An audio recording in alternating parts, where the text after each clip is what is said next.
Hi friend, আমি রাজা।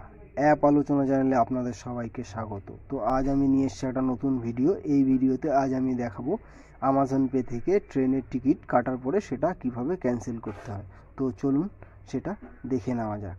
তো দেখুন, একটু নিচে এই দেখুন, আপকামিং বুকিংয়ের মধ্যে 22শে ডিসেম্বরের একটা টিকিট কাটা আছে রামপুরহাট টু হাওড়া। তো এই টিকিটটা আমি ক্যান্সেল করতে চাই।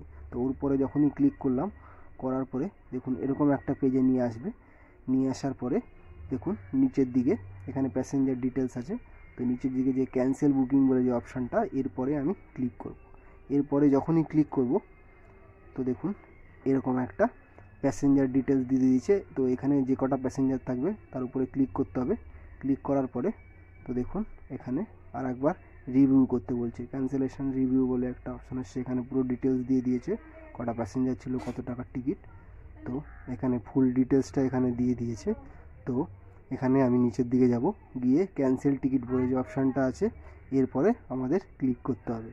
তো এরপরে যখনই ক্লিক করব, তো দেখুন এরপরে এই দেখুন কনফার্ম ক্যান্সেলেশন বলে আবার একটা অপশান শোর পরে যখনই ক্লিক করব, দেখুন ক্যান্সেলিং টিকিট বলে দেখাচ্ছে। তো ক্যান্সেল হচ্ছে, দেখুন এখানে ক্যান্সেল সাকসেসফুল। আর যে অ্যামাউন্টটা হবে রিফান্ড অ্যামাউন্ট, সেটা 3 থেকে 5 দিনের মধ্যে আপনার অ্যাকাউন্টে দিয়ে দেবে। মানে যে অ্যাকাউন্ট থেকে আপনি পেমেন্ট করেছিলেন সেই অ্যাকাউন্টে রিফান্ড হয়ে যাবে।